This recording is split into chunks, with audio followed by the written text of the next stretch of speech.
কারি পকোড়া পাঞ্জাবের একটি ভীষণ ফেমাস রেসিপি। দেখুন কি সুন্দর নরম হয়েছে আর ভেতরে জালিদার হয়েছে, ভেতর পর্যন্ত রস গেছে আমার পকোড়াতে।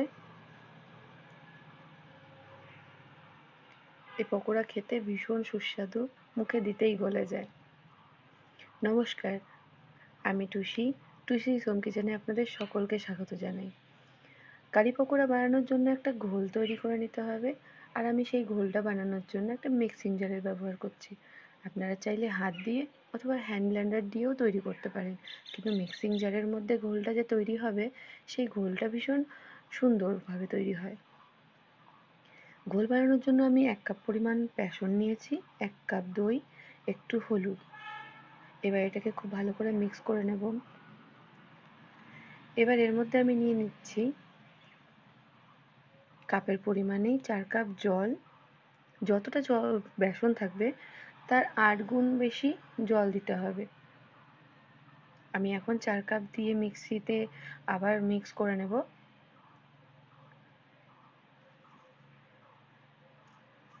ঘোলটাকে আমি একটা পাত্রের মধ্যে রেখে দিলাম। আরও নিয়ে নিচ্ছি 4 কাপ জল।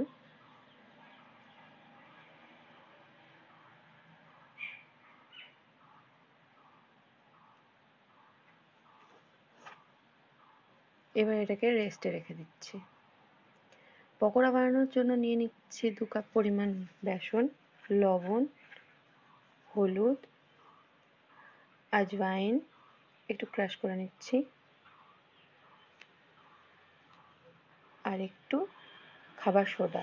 খাবার সোডাটা আপনারা অবশ্যই দেবেন যদি আপনারা 100% রেজাল্ট চান। এবার অল্প অল্প করে জল দিয়ে এটাকে ফেটিয়ে নিতে হবে। এটাকে মিনিমাম 4 থেকে 5 মিনিট ধরে ফেটাতে হবে। বেসনকে আপনারা যত বেশিক্ষণ ফেটাবেন তত সুন্দর ব্যাটার তৈরি হবে, আর পকোড়াও আমাদের তত সুন্দরভাবে তৈরি হবে। আমি এটাকে 5 মিনিট ধরে এভাবেই ফেটিয়ে নিয়েছি।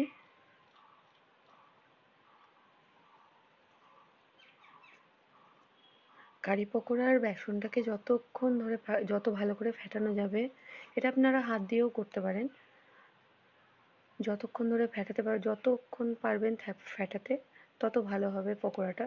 দেখুন আমার ব্যাটার তৈরি হয়ে গেছে, এই যে এরকমভাবে তৈরি হবে।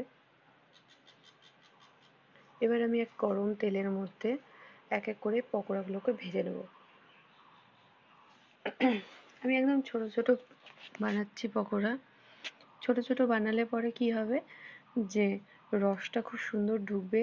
আর এর মধ্যে আমরা নিয়েছি খাবার সোডা, এর মধ্যে অনেক জালি তৈরি হবে, তাই রস ঢুকতে ভীষণ বেশি অসুবিধা হবে না, অনায়াসেই রস চলে যাবে। দেখুন আমার পকোড়াগুলোর মধ্যে প্রচুর জালি দেখাই যাচ্ছে।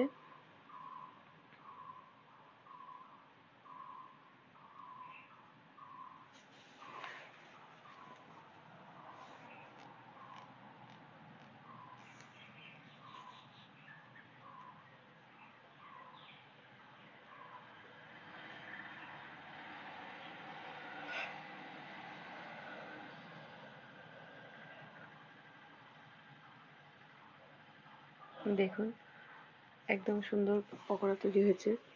এবার আমি অল্প তেলের মধ্যে নিয়ে নিচ্ছি হিং, গোটা সর্ষে হাফ চা চামচ, আর হাফ চা চামচ গোটা জিরে, দুটো কাঁচা লঙ্কা নিলাম।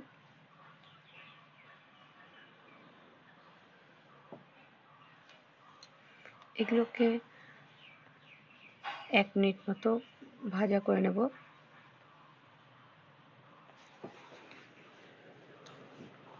এই মশলাগুলো ভাজা হয়ে গেলে তারপরে আমি দিয়ে নেব হাফ চা চামচ মেথি দানা আর হাফ চা চামচ কুটে রাখা ধনে। আমি মেথিটা পরে দিচ্ছি কারণ মেথি আগে দিলে স্বাদটা তেতো হয়ে যায়। এবার আমি দিয়ে নিলাম একটু আদা রসুনের পেস্ট আর একটা কুচিয়ে রাখা পেঁয়াজ। এটাকে খুব ভালো করে ভেজে নেব।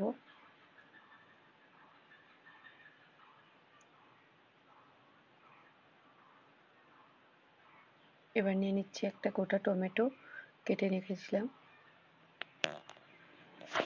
এই মশলাটাকে খুব ভালোভাবে ভেজে নিতে হবে। মশলাটা ভাজা হয়ে গেলে এর মধ্যে নিয়ে নিচ্ছি আমি দইয়ের ঘোল, যেটা তৈরি করে রেখেছিলাম। এই দই আর বেসনের ঘোলটাকে অনবরত চালাতে হবে। কারির এই একটাই নিয়ম যে কারির ঝোলটাকে খুব ভালো করে চালাতে থাকতে হবে মিনিমাম 10 থেকে 15 মিনিট পর্যন্ত।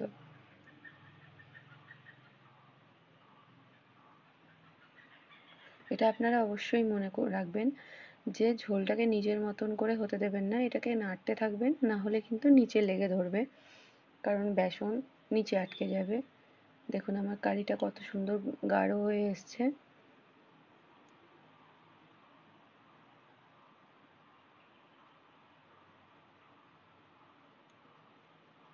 এবার আমি বড়াগুলো দিয়ে নিচ্ছি।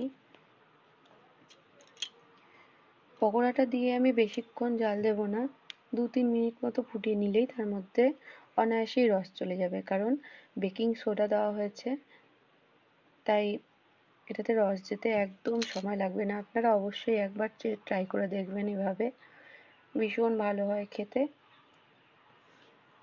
আর আপনাদের যদি আমার ভিডিও ভালো লেগে থাকে তাহলে একটা লাইক অবশ্যই করবেন, একটা কমেন্ট করবেন, আর আমার চ্যানেলটাকে অবশ্যই সাবস্ক্রাইব করবেন।